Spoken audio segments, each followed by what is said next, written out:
لا حول ولا قوة الا باللہ العلی العظیم۔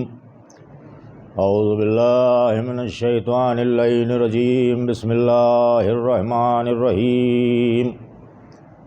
الحمد للہ رب العالمین والصلاة والسلام علی سید الانبیاء والمرسلین، خاتم النبیین المخاطب طٰہٰ و یاسین بالقاسم محمد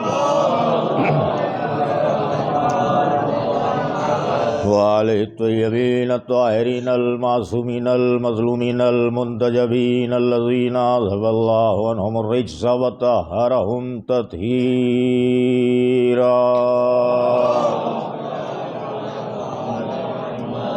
لعنت اللہ علی اعدائہم وقتلتہم وغاصب حقوقہم ومنکر فضائلہم ومصائبہم وجلالتہم وعظمتہم وطہارتہم وعطشہم وولایتہم اجمعین من یوم عداوتہم الی قیام یوم الدین۔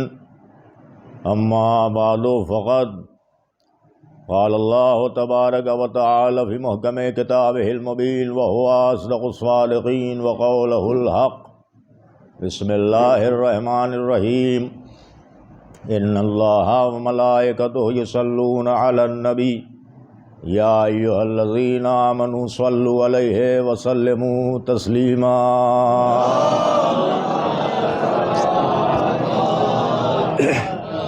مومنین کرام، بزرگان ملت، حاضرین گرامی قدر، عزاداران مظلوم کربلا، ماتمداران سید الشہداء، آغاز بیان سے پہلے آپ حضرات کی خدمت میں یہ عرض کر دوں کہ مجھ حقیر پر تقصیر کو ڈاکٹر نے قطعی طور پر مجلس پڑھنے سے منع کیا ہے، اور اس سال کے ایام اعضاء میں 18 محرم تک یورپ کے بعد سے میں نے یعنی انڈیا میں کوئی مجلس ہندوستان میں کہیں نہیں پڑھی ہے، لیکن اس مجلس کے لیے اس لیے حاضری دی ہے کہ یہ میرے لیے لکھنؤ میں سب سے قدیمی مجلس ہے میری حیات کی، اور بہرحال جب تک ممکن ہے تب تک خدمت کریں گے۔ البتہ جو میرا اپنا ایک انداز تھا پڑھنے کا، ظاہر سی بات ہے اس پہ اثر پڑنا لازمی ہے، اس سے انکار نہیں ہے کہ یہ ذکر پاک ہی ہماری حیات ہے۔ اسی ذکر پاک کے لیے ہم دنیا میں آئے ہیں، اور خوش نصیبی ہماری یہ ہوگی کہ اسی ذکر پاک کو کرتے ہوئے کائنات سے گزر جائیں۔ اس سے بڑا کوئی خوش نصیب نہیں ہے کہ جو اذا کرتے کرتے کائنات سے چلا جائے۔ تو اب ہر ذاکر کی یہ تمنا بھی ہوتی ہے کہ صاحب اگر جانا ہی ہے تو دوران ذکر چلے جائیں، اس سے بڑا کوئی عروج نہیں ہے، اور اس سے بہتر کوئی موت بھی نہیں ہے۔ صلوات بھیجیں محمد۔ یہ الگ بات ہے، اب ظاہر سی بات ہے کہ اب ایسے حالات میں اگر پڑھ رہا ہوں تو نہ میں نے پہلے کبھی مروت کی ہے نہ آپ کوئی مروت کروں گا، جو حق ذکر ہے وہ مجھے ادا کرنا ہے۔ ایسا دور کہ جب بنام حسین و بنام محرم بے تکی باتیں بیان کی جا رہی ہوں، ایسا دور جب کبھی علم کے سہرے پر اعتراض کیا جا رہا ہو، ایسا زمانہ کہ جب منبر سے یہ کہا جا رہا ہو کہ جناب سیدہ صلوات اللہ علیہا کا جو منتی معجزہ جسے ہم آپ کہانی بھی کہتے ہیں وہ بیان نہیں ہونا چاہیے، اور روزے کی حالت میں بیان ہو تو روزہ ٹوٹ جاتا ہے۔ کلپ موجود ہے یوٹیوب پر، دیکھ لیجئے گا۔ جب ایسا بدترین دور آ جائے تو پھر ہم پر یہ لازم و واجب ہے کہ ہم جواب دیں۔ ہم پر یہ لازم و واجب ہے کہ ہم اس منبر سے بنام حسین اگر بیان کر رہے ہیں تو فضائل بیان کریں، فضائل کے علاوہ کوئی زاویہ نہیں ہونا چاہیے۔ سوال یہ ہے کہ کیا اہل البیت کے فضائل آپ کے پاس ختم ہو گئے جو آپ ادھر ادھر کی باتوں میں پڑ گئے؟ تو جب نبی کی حدیث موجود ہے کہ اگر سارے سمندر روشنائی بن جائیں، اگر سارے درخت قلم بن جائیں، اگر زمین و آسمان کاغذ بن جائیں اور جن و انس مل کے لکھیں، تب بھی علی کے فضائل مکمل نہیں ہوں گے۔ اور نہیں کیا آپ نے، میں نے کیا عرض کیا؟ تو جب نبی کہہ رہے ہیں فضائل مکمل نہیں ہوں گے، تو اس کے معنی یہ ہے کہ فضائل بیان کرتے کرتے قیامت گزر جائے، نئے گوشے ختم نہیں ہوں گے۔ توجہ رکھیے میں کیا پڑھ رہا ہوں۔ نئے گوشے ختم نہیں ہوں گے، نئے نکات ختم نہیں ہوں گے، نئے پہلو ختم نہیں ہوں گے۔ اور الحمدللہ عزائے حسین کے نام پہ فضائل علی بیان کرنا اس لیے لازم ہے کہ امام حسین علیہ السلام کی قربانی بھی ولایت کے لیے تھی، ملائیت چاہے جو وجہ بیان کرے۔ صلوات بھیجیں محمد والے۔ تو جو میں کیا عرض کر رہا ہوں آپ کی خدمت میں، تو یہ بیکار کی باتیں ہیں کہ صاحب آپ تبلیغ لے کے بیٹھ جائیں محرم میں۔ کیا آپ کے پاس جمعے کا خطبہ نہیں ہے تبلیغ کے لیے؟ کیا آپ کے پاس پورے رمضان المبارک میں روز کا واعظ نہیں ہے نصیحت کے لیے اور تبلیغ کے لیے؟ آپ کو ساری تبلیغ محرم میں نظر آتی ہے۔ اس کا معنی یہ ہے کہ مشن یہ ہے کہ فضائل اہل بیت دب جائیں تاکہ مجلس کا اصل مقصد چلا جائے۔ حقیقت یہ ہے کہ ان کی شہادت بھی ان کے فضائل کی وجہ سے ہوئی ہے۔ میں کیا پڑھ گیا آپ کی خدمت میں؟ آپ اب بھی نہیں سمجھے میں کیا عرض کر رہا ہوں؟ خدا کی قسم کبھی یزید ٹکر نہ لیتا حسین سے، اور کبھی حسین شہید نہ ہوتے، لیکن یہ فضائل کا ایسا مرقع تھے کہ اس کے باپ نے کوئی کوتاہی، کوئی کمی نہیں کی کہ علی کو پورے سیریا میں بدنام کر دے، اور اس طرح بدنام کرے کہ جب علی کی شہادت کی خبر شام پہنچے اور یہ بات بیان ہو کہ علی کے سر پر سجدے میں ضربت لگی، تو لوگ حیرت سے کہیں کہ کیا علی بھی نماز پڑھتے تھے؟ کیا سنا آپ نے؟ میں نے کیا پڑھا؟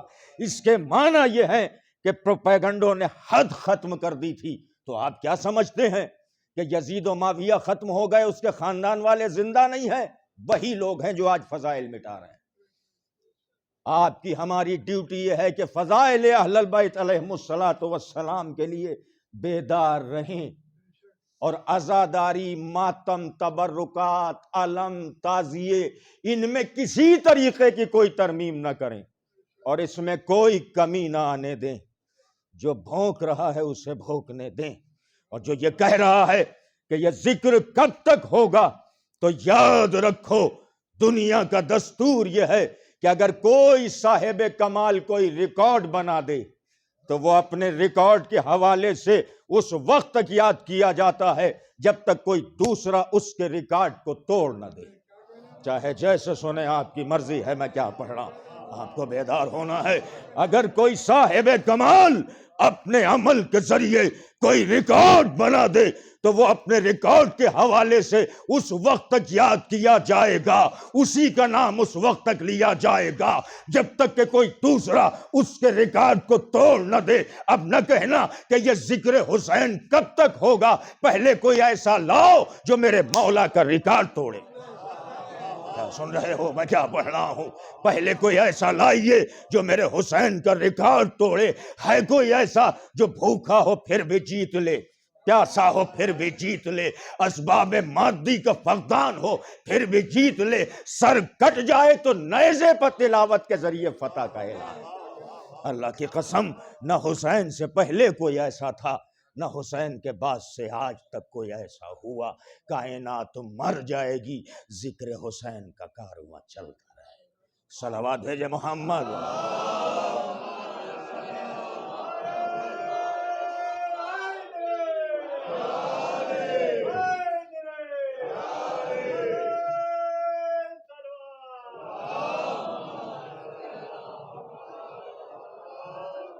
اب آئیے ایک دوسرا پہلو لیتے ہیں، آپ کا وقت کم سے کم لیتے ہوئے۔ دوسرا پہلو، جو بھی اس کائنات میں آیا ہے وہ اس لیے آیا ہے تاکہ خود کو اپنے عمل سے ثابت کرے کہ جہنمی ہے یا جنتی ہے۔ توجہ بھئی، ہم آپ کیوں آئے ہیں؟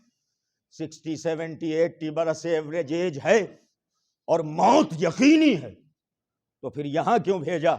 وہیں پیدا کر کے یا جنت یا جہنم۔ تو بقول خطیب الایمان کے اگر سب مرحوم کہ اگر سب کو بنا کے ڈائریکٹ جنت میں بھیج دیتا تو جو اچھے لوگ تھے وہ بستر باندھ کے جنت سے باہر نکل آتے، اس لیے کہ برے لوگ جنت کو جنت رہنے نہ دیتے۔ کہاں بیٹھے ہیں آپ؟ میں کیا پڑھ رہا ہوں؟ بروں کی خاصیت یہ ہے کہ وہ جنت کو جنت رہنے نہیں دیتے، اچھے ماحول کو اچھا ماحول رہنے نہیں دیتے۔ آپ نے سنا ہوگا کہ صاحب ہماری کالونی تو بہت اچھی تھی، جنت نظیر تھی اور بڑا پیارا ماحول تھا، جب سے یہ فلاں پڑوسی آیا ہے جہنم بن گئی ہے۔ آپ نے یہ بھی کہتے سنا ہوگا کہ صاحب ہمارا گھر تو جنت جیسا تھا، بڑا پیارا ماحول تھا، جب سے فلاں بہو آئی ہے جہنم بن گیا ہے۔ پہنچے نہیں جہاں میں آپ کو لے گیا ارباب کرم۔ اس کے معنی یہ ہے کہ برے لوگ جنت کو جنت رہنے نہ دیتے، اس لیے اللہ نے کہا جھنجھٹ میں پڑے گا کون؟ پہلے جاؤ زمین پر، اپنے عمل سے طے کرو کہ کہاں آنے لائق ہو، تاکہ اس کے بعد یہ نہ رہ جائے کہ ہم نے جبرن جسے جہاں چاہا بھیج دیا۔ آپ فقہ جعفری بعمل کرتے ہیں، آپ کے یہاں توحید کے فوراً بعد عدل ہے۔ میں کچھ کہہ گیا، آپ سمجھے یا نہیں سمجھے؟ عدل الہی کا تقاضا یہ ہے کہ انسان پر خود یہ ثابت کر دیا جائے کہ تو جس لائق ہے اسی اعتبار سے تجھے صلہ دیا جا رہا ہے توجہ میں کیا عرض کر رہا ہوں؟ بہت غور سے سنیے گا۔ تو اب اس کائنات میں اگر بھیجے گئے ہیں تو کیا اس لیے بھیجے گئے ہیں کہ کھاؤ کماؤ بلڈنگیں بناؤ گاڑیاں خریدو بینک بیلنس بڑھاؤ اور ایک بہت بڑا بزنس امپائر کھڑا کرو، اور جب موت بالکل سامنے کھڑی ہو تب تم کو خدا یاد آئے۔ کہاں بیٹھے ہیں یار؟ میں کیا پڑھ رہا ہوں؟ موت سامنے کھڑی ہو تو بڑے بڑوں کو خدا یاد آتا ہے، اس لیے کہ وہاں پر بندگی کا اختیار ختم ہو جاتا ہے، خدائی کا اختیار شروع ہوتا ہے۔ بھائی آپ سمجھے نہیں میرے جملے کو؟ میں کیا پڑھ رہا ہوں؟ جب تک بندگی کا اختیار رہتا ہے تب تک تو اتراتا پھرتا ہے، لیکن جب یہ طے ہو جاتا ہے کہ ڈاکٹر نے بھی بول دیا ایم سوری میرے بس کا نہیں ہے، بس دعا کرو، اب خدا یاد بھی آیا تو کیا خاک یاد آئے؟ توجہ کریں میں کیا عرض کر رہا ہوں؟ تو بہتر یہ ہے کہ اس سے پہلے یاد رکھو۔ اب سوال یہ ہے کہ کس یاد پر جنت طے ہے؟ بھائی میرے آپ کو چلنا ہے میرے ساتھ، میں کیا پڑھ رہا ہوں؟ سوال یہ ہے کہ کس یاد پر جنت کی گارنٹی ہے؟ بس اس یاد کو پکڑ لیجئے، وہ جانے نہ پائے ہاتھ سے اگر نجات چاہتے ہیں۔ میں موت کے منہ میں ہوں، کوثر رضوی جھوٹ نہیں بولے گا۔ اس راہ کو پکڑ لیجئے اور سارے منہ اس سے تجاوز نہ کریے، ہٹیے نہیں، جس کے ساتھ جنت کی گارنٹی ہے۔ اب لائیو چل رہی ہے میری مجلس، میں چیلنج دینے جا رہا ہوں، بے شک نماز واجب ہے، اور جو نماز سے منع کرے یا مخالف نماز ہو وہ کافر ہے، مگر مجھے کسی حدیث میں نہیں دکھا سکتے کہ کسی معصوم نے کہا ہو یہ والی نماز پڑھو تو تم پر جنت واجب ہے۔ کہاں بیٹھے ہو یار؟ میں کیا پڑھ رہا ہوں؟ بھائی لائیو چل رہی ہے مجلس، کوثر رضوی یوں نہیں بول رہا ہے۔ مجھے کسی معصوم کا قول دکھاؤ کہ جس میں کسی معصوم نے کہا ہو کہ یہ نماز پڑھو تو تم پر جنت واجب۔ جنت واجب کا مطلب کیا ہے؟ کہ اب تم جنت کے لیے نہیں ترسو گے، جنت خود تم پر واجب۔ بھائی میرے میں کیا پڑھ رہا ہوں؟ آپ کو چلنا ہے میرے ساتھ، میں جو عرض کر رہا ہوں۔ کسی معصوم کی کوئی حدیث دکھا دو کہ جس میں معصوم نے یہ گارنٹی لی ہو کہ فلاں روزہ رکھو تو تم پر جنت واجب۔ بولیے بھائی، ہے؟ نہیں ہے۔ کسی معصوم کی حدیث میں دکھائیے کہ فلاں موقع پر قربانی دو تو تم پر جنت واجب۔ مگر اس کے معنی یہ بھی مت نکالیے گا کہ کوثر رضوی نماز کا مخالف ہے۔ نماز ہمیں کو پڑھنی ہے، چاہے جیسے سنیں آپ کی مرضی ہے، مگر پہلے طے تو کرو کہ نماز واجب کیوں ہوئی۔ پورے مجمع کی بھرپور توجہ چاہتا ہوں، میرے ساتھ چلیے گا، میں ایک نیا پوائنٹ دینا چاہتا ہوں۔ نماز ہمیں پر واجب ہے، اور کیوں واجب ہے یہ سمجھیے۔ نماز کا سب سے اہم رکن کیا ہے؟ بولیے بھائی، نماز کا سب سے اہم رکن کیا ہے؟ ایک بار اور پوچھ رہا ہوں، اس کے بعد نہیں پوچھوں گا۔ نماز کا سب سے بڑا اہم رکن اور عمل اور جز کیا ہے؟ سب سے اہم جز ہے سجدہ۔ ہے توجہ؟ سجدہ سب سے اہم رکن ہے نماز کا۔ پیشانی خاک پر رکھو، میرے معبود کیا تیرے سجدے کے لیے ملائک کم تھے؟ کیا تیرے سجدوں کے لیے جن کم تھے؟ کیا تیرے سجدوں کے لیے حوریں کم تھیں؟ یہ ہم سے کیوں کہا کہ دھرتی پر پیشانی رکھو؟ کہ پہلے تلاش کرو کہ نماز واجب کی تو کب سے کی؟ کیا ہے؟ جیسے سنے آپ کی مرضی ہے۔ پہلے دیکھو کہ نماز واجب کی تو کب سے کی؟ تو اب قرآن میں آیا بسم اللہ الرحمن الرحیم، سبحان الذی اسری بعبدہ لیلا من المسجد الحرام الی المسجد الاقصی الذی بارکنا حولہ۔ اللہ کا حبیب چلا، چلتے چلتے ایسے مقام پر پہنچا جہاں نہ زمین نہ آسمان، نہ انس نہ جان، نہ سما نہ سمک، نہ فلک نہ ملک، نہ لفظ نہ حرف، نہ خطا نہ ظرف، نہ چاندنی نہ دھوپ، نہ سایہ نہ روپ، نہ گرمی نہ برسات، نہ موت نہ حیات، نہ ہوا نہ فضا، نہ خلا نہ ملا۔ پہنچ گئے۔ سوال یہ ہے کہ گئے کیوں؟ جب سب کچھ یہاں آیا تو لینے گئے کیا؟ نبی آ گئے، پورا دین ادھر سے چل کے آیا۔ اس کا مطلب پورے دین کو نبی کی ضرورت کیا ہے؟ جیسے سنیں آپ کی مرضی ہے۔ پورا قرآن چل کے آیا، اس کا مطلب قرآن کو نبی کی ضرورت۔ اگر ایک بار بھی تصور کر لیا کہ نبی کو قرآن کی ضرورت تو کلمہ رسالت باطل ہو جائے گا۔ یہاں پہ آپ کے ذہنوں کو میں موڑوں گا، 2 منٹ رک جائیے۔ قرآن کون لاتا تھا؟ بولی بھائی، قرآن شریف کون لاتا تھا؟ جناب جبرائیل نا، یہ تو مانتے ہیں آپ؟ امین وحی تو ہیں۔ سوال یہ ہے کہ اگر جبرائیل کے آیت لانے کے بعد نبی کو آیت پتہ چلتی تھی تو آیت کا پہلا عالم کون ہوا؟ بھائی میرے آپ کو بلند ہونا ہے، میں زاویہ دے رہا ہوں۔ سوال یہ ہے کہ اگر جبرائیل کے وحی لانے کے بعد پیغمبر کو وہ آیت پتہ چل رہی ہے تو پھر جبرائیل کو پہلے پتہ ہو گئی۔ جسے پہلے پتہ چل جائے نبی اسے ہونا چاہیے کہ محمد کو۔ سوال ہے یا نہیں ہے؟ تو اگر یہ عقیدہ رکھ لیا کہ جبرائیل کو پہلے سے پتہ اور جب نبی کو آ کے قرآن دے تو نبی کو پتہ، تو یہ عقیدہ رسالت کے خلاف ہے اور یہ شان رسالت کے خلاف ہے۔ تو پھر کیا ماننا چاہیے؟ کہ جبریل کے لانے کے محتاج نہیں ہے، پہلے سے مکمل قرآن کے عالم ہیں۔ بھائی میرے آپ کو چلنا ہے میرے ساتھ، میں کیا پڑھ رہا ہوں؟ جبرائیل کے لانے کے محتاج نہیں ہے، پیغمبر کو پورے قرآن کا پہلے سے علم ہے۔ اب یہ ثابت کیسے ہو کہ جبریل لائے بعد میں، نبی پہلے سے قرآن جانتے تھے؟ یہ کام کیا علی نے۔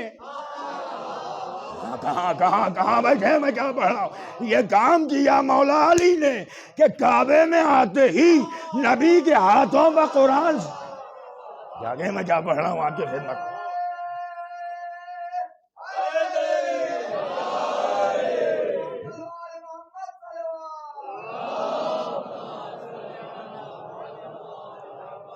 ہے تو جو پہلی وحی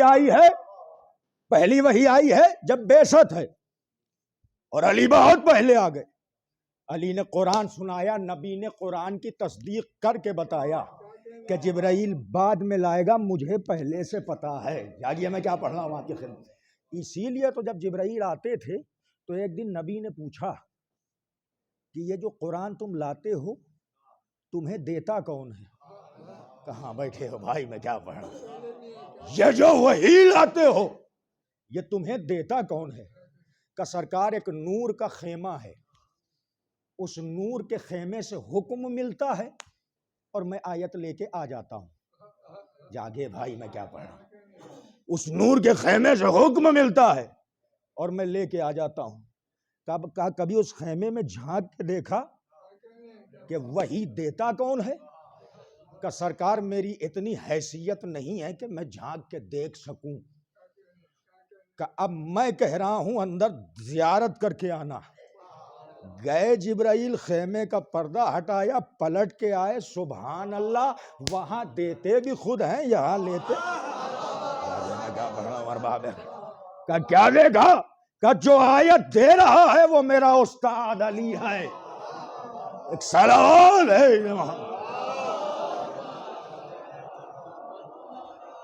خیر پلٹ آئیے کہ قرآن کو نبی کی ضرورت تو چل کے آیا، دین کو نبی کی ضرورت تو چل کے آیا، ملائک کو نبی کی ضرورت تو چل کے آیا. اور اب جملہ کہہ رہا ہوں جنت کو اہل بیت کی ضرورت ہے، اس لیے کبھی کھانے کے روپ میں چل کے آئی، کبھی کپڑوں کے روپ میں چل کے آئی. ہے توجہ؟ آنا اس بات کی دلیل ہے. تو جب سب کچھ چل کے آیا تو پھر بلایا کیوں؟ کہ جس کے لیے بلایا ہے وہ دیکھو. آدم کو جب سجدہ کروایا تو 5 نور منور کیے پیشانی میں، پھر 4 بھیج دیے، 1 روک لیا. وہی نور دینے کے لیے بلایا. نہیں جاگ رہے، میں کیا پڑھ رہا ہوں؟ ہے توجہ؟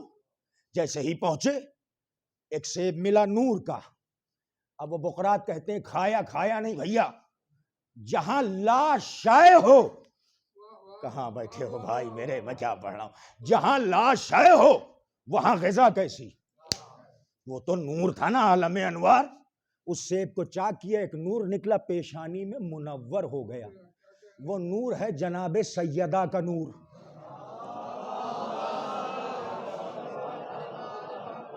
ایک اس سے بہتر جلدی سے صلوات پڑھ دیں باآواز.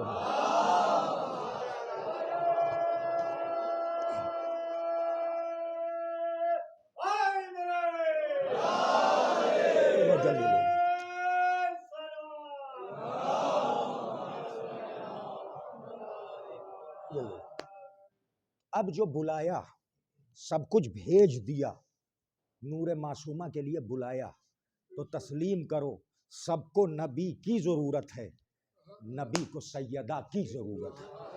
اسی لیے نوے امام نے بات کو سمیٹ کر کہا کہ ہم تم پر حجت ہیں، ہماری جدہ ہم پر حجت ہے. سن رہے ہیں میں کیا پڑھ رہا ہوں آپ کی خدمت میں؟ اور حیرت، ایک جملہ بعد میں دوں گا ربط مصائب کے لیے، مگر رک جائیے. نبی کی پیشانی میں یہاں نور سیدہ منور ہوا. جاگو، میں کیا پڑھ رہا ہوں؟ یہاں نبی کی پیشانی میں نور سیدہ منور ہوا، اور جب معراج سے پلٹے تو سجدہ واجب ہوا. بھائی میرے، آپ کو چلنا ہے. میں کیا پڑھ رہا ہوں آپ کی خدمت میں؟ یہاں نور منور ہوا، لوٹے تو نمازیں واجب ہوئی. نماز کی معراج سجدہ ہے. پتہ چلا جس کے پاس زہرا ہے اس کی نماز قبول ہے. کیا سن رہے ہیں میں کیا پڑھ رہا ہوں؟ اسی لیے مودت زہرا اگر ہے تو نماز چھوٹنی نہیں چاہیے، ہمیں پر نماز واجب ہے. شیخ صدوق نے اسی لیے لکھا کہ جب نبی نے پوچھا یہ 5 نمازیں میری امت کے لیے کیوں، تو نبی سے اللہ نے فرمایا یہ 5 نمازیں تمہیں اس لیے دے رہا ہوں تاکہ تمہارے بعد تمہاری امت تمہارے اہل بیت کو بھول نہ جائے. ہے تو بچوں؟ اب سنیے باب کرم، بے شک نماز واجب، مگر کسی حدیث میں یہ نہیں ملے گا کہ یہ والی پڑھو تو تم پر جنت واجب ہے. توجہ؟ کسی عمل کے لیے نہیں ملے گا. مگر چھٹے نے فرمایا کہ جو روئے، رولائے یا رونے والے کی صورت بنائے اس پر جنت واجب. 5 یا 10 منٹ کے اندر مسائل پڑھوں گا، بس 5 یا 10 منٹ ساتھ اور دیجیے گا. اس کے معنی یہ ہے کہ وہ ہے یہ ذکر حسین، نجات یہی دلائے گا. میں چیلنج دے رہا ہوں، نجات یہی فرش ازا دلائے گی. اس لیے کہ یہاں وہی آتا ہے جس کا عقیدہ ہو. بہت توجہ، میں کیا پڑھ رہا ہوں آپ کی خدمت میں. عقیدہ نہیں تو مجلس و ماتم نہیں ہے. اور قبر میں عقیدہ ہی پوچھا جائے گا، عمل بعد میں پوچھا جائے گا.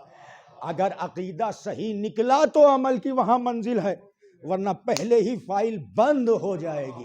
توجہ رکھیے میں کیا پڑھ رہا ہوں۔ تو جو مسجد میں دکھے اس کا عمل ممکن ہے ٹھیک ہو، لیکن جو مجلس میں دکھے اس کا عقیدہ بھی ٹھوس ہے، اس کا عمل بھی ٹھوس ہے۔ توجہ۔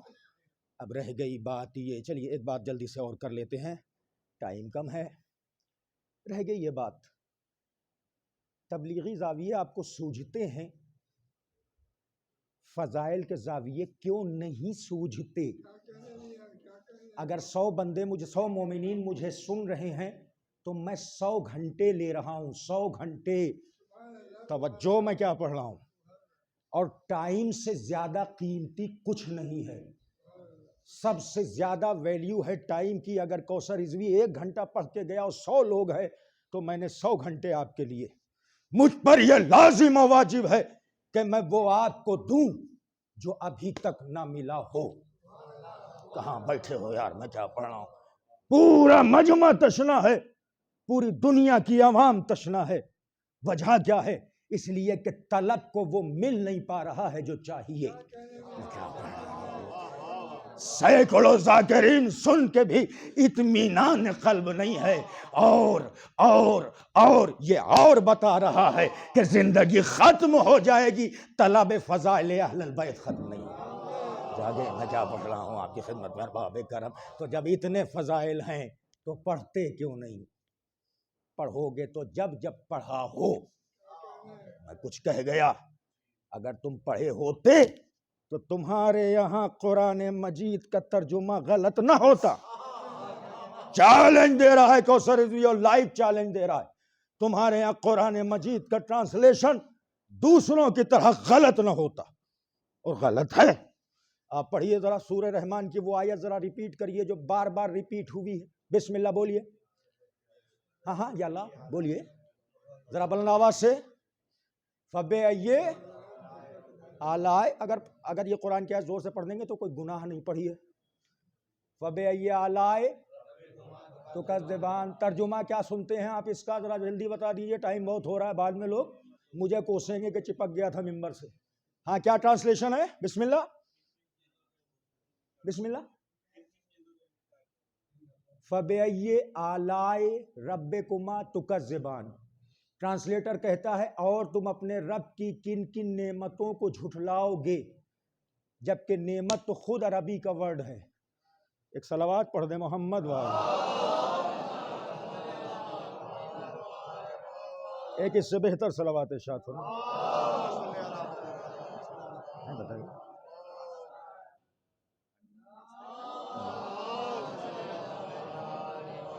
کیا ہے؟ اور تم اپنے رب کی کن کن نعمتوں کو جھٹلاؤ گے۔ لفظ نعمت خود عربی ہے، اور عربی کا ترجمہ اردو میں کرنا ہے، عربی میں نہیں کرنا ہے۔ تو پھر یہ آلائے کا ترجمہ کیا ہے؟ عربی میں جب کہیں الف لام استعمال ہو تو وہ آل کے معنی دیتا ہے۔ جتنی نعمتیں ہیں سورہ رحمان میں اللہ گنا رہا ہے اور بار بار کہہ رہا ہے کہ تم کب آل کو جھٹلاؤ گے۔ میں کچھ پڑھ گیا، آپ کی مرضی ہے، چاہے جیسے آپ سنیں۔ فَبِأَيِّ آلَاءِ رَبِّكُمَا تُكَذِّبَانِ کے یہ میننگ ہے جس طریقے سے تم نے اس آیت کے معنی بدل دیے جو خطبے کے بعد میں نے پڑھی تھی۔ جب بھی کبھی صلوات، اس کے بعد مصائب پڑھ دوں گا، خیال رکھیے گا آپ، جب بھی کبھی صلوات پڑھتے ہیں، صلوات کا ترجمہ آپ کی نظروں میں ذہنوں میں کیا ہے؟ اللہم صلی علی محمد و آل محمد، اس کا ترجمہ کیا لکھا ہے کہ بار الہ رحمت نازل کر محمد پر اور آل محمد پر۔ رحمت تو خود عربی ہے، کہاں بیٹھے ہیں، میں کیا پڑھ رہا ہوں؟ اے بھیا رحمت خود عربی ہے، اور سب سے بڑی بات یہ ہے کہ جن کے لیے اللہ قرآن میں کہہ رہا ہے وَمَا أَرْسَلْنَاكَ إِلَّا رَحْمَةً لِلْعَالَمِينَ، جو خود رحمت ہوں، ان پہ کون سی رحمت کا نزول ہے؟ توجہ میں کیا پڑھ رہا ہوں؟ اس کے معنی یہ ہے کہ آج تک لفظ سول کا ٹرانسلیشن بیان نہیں ہوا کہ سول کے معنی کیا، سواد اور لام، سول لے، اس کے معنی کہ عربی میں جب بھی سواد اور لام استعمال ہو تو تبدیلی کے معنی میں آتا ہے۔ چینجنگ کے معنی میں آتا ہے. اب ظاہر سی بات ہے ایسی بحث کون سنے. ابھی میں مناظرہ پڑھنے لگوں تو جھوم کے داد ملے گی. یہ سب تو لوڈ ہو ہی جائے گا اس لیے کہ عادت ختم ہو چکی ہے. سول کے معنی کیا ہے؟ بدلنے کے. آپ نے سنا صلہ رحم. یہ صلہ رحم کیا ہے؟ جیسا اپنے لیے چاہتے ہو ویسا ہی اپنے رشتہ دار کے لیے چاہو. صلہ بدلہ جیسا کیا ویسا دے دو. اب اللہم صلی علی محمد وعلی محمد یہ خالی ہم ہی نہیں پڑھتے، وہ بھی پڑھتا ہے. تو میننگ کیا ہے اس کے لیے؟ چھٹے امام علیہ السلام کی ایک حدیث ہے جو بہار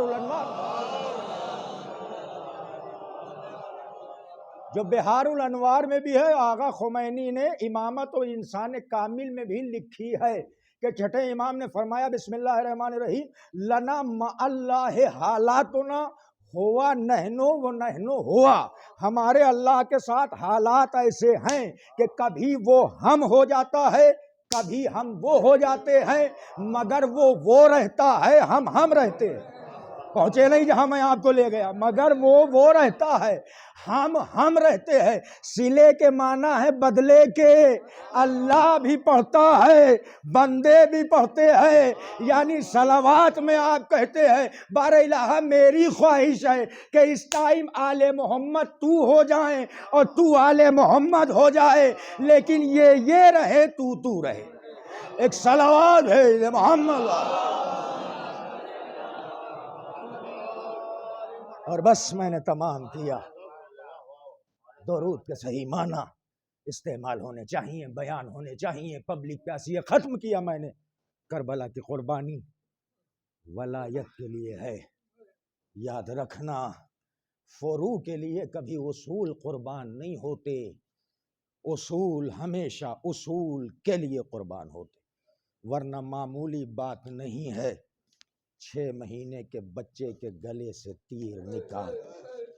مصائب میں وہی ایک واقعہ پڑھ دوں جو میں نے اپنے بزرگوں سے سنا ہے اور آپ نے متعدد بار سنا کہ ایک پنڈت تھا جو لا ولد تھا، دہلیز پہ سر جھکائے بیٹھا تھا. بندہ مومن نے دیکھا، پوچھا اداسی کا سبب کیا ہے؟ کہ جس کا کوئی وارث نہ ہو، جس کا آنگن سونا ہو، وہ مایوس نہ ہو تو کیا کرے؟ کا سبب کہ میں لا ولد ہوں. طبیبوں نے منع کر دیا، انکار کر دیا، جواب دے دیا.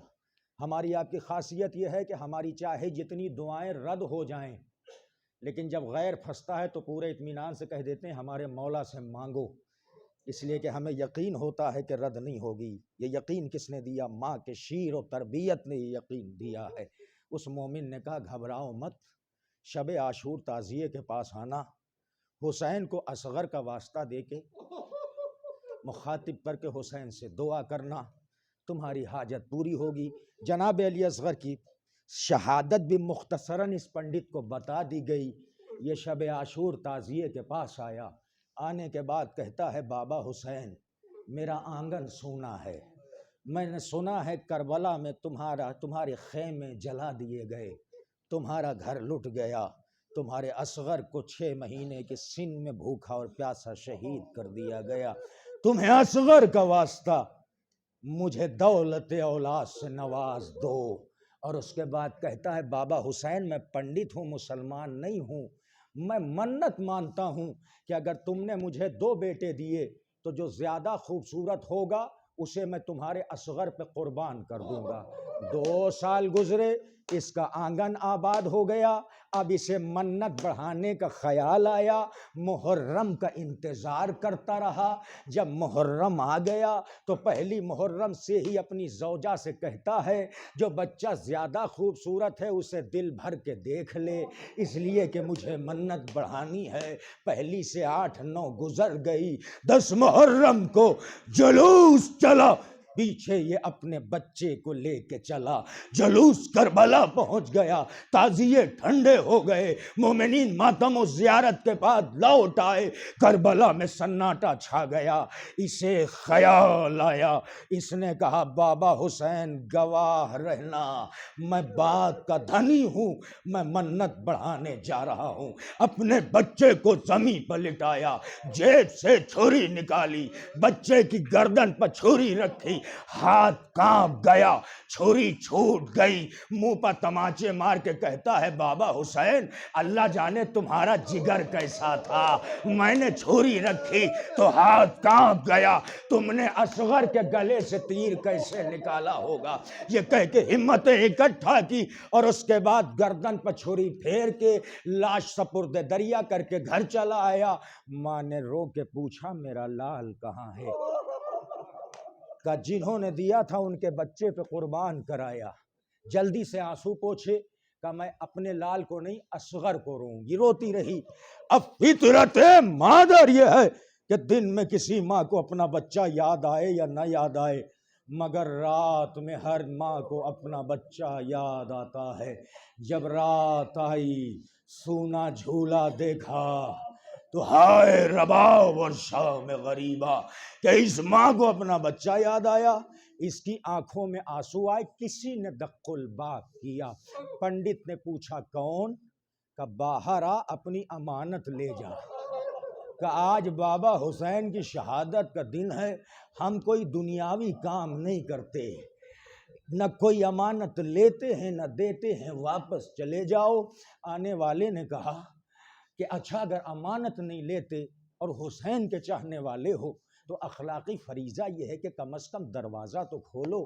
اس نے دروازہ کھولا، سامنے ایک نقاب پوش گھڑ سوار نظر آیا کہ تم میری بستی کے نہیں لگتے، کہ کوئی سوال مت کرو، اپنی امانت میرے گھوڑے سے اتار لو۔ کہ کون امانت؟ کہا وہ بچہ جسے تم اصغر پہ قربان کر کے آئے ہو۔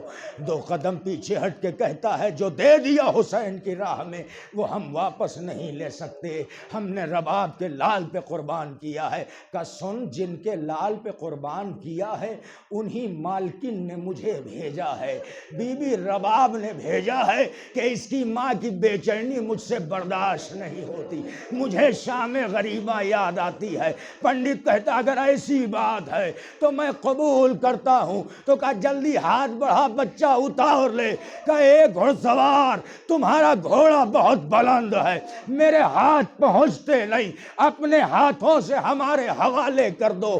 یہ سننا تھا کہ گھڑ سوار نے کہا کہ اگر تیرے ہاتھ نہیں پہنچتے تو میں گھوڑا بٹھائے دیتا ہوں، اپنے بچے کو اتار لے۔ اس نے گھوڑا بٹھایا، اس نے اپنا بچہ اتارا، گھوڑا بلند ہوا۔ پنڈت کہتا ہے کہ پہلے تو ہاتھوں سے حوالے نہیں کیا، اب ایک گزارش ہے، جا رہے ہو تو کم از کم ہاتھ بڑھاؤ میں بوسہ لے لوں۔ یہ سننا تھا، زد کا بندھن ٹوٹ گیا۔ اے پنڈت ہاتھ وہ بڑھائے جس کے بازو موجود ہو، میرا نام عباس، اگر میرے شان ہوتے تو سیدہ کی ردا نہ چھوڑ۔ سیعلم الذین ظلموا منقلب ینقلبون لعنت اللہ علی قوم الظالمین۔ خدایا اس عبادت کو قبول فرما، حاضرین مجلس کی دلی حاجات کو قبول فرما، جو بیمار ہیں انہیں شفا عطا فرما، جو مقروض غیب سے قرض عطا فرما، جو بے مکان ہیں انہیں مکان عطا فرما، جن کی اچھی پلاننگز ہیں لیکن مکمل نہیں ہو رہی ہیں ان کو سہارا عطا فرما۔ ہمارے متدین مخیر علماء کا سایہ ہمارے سروں پر سلامت رہے، وارث عزا کے اذن ظہور میں تعجیل فرما، ہمیں اس لائق بنا کہ ہم ان کے غلاموں کے نعلین بردار شمار ہو سکیں۔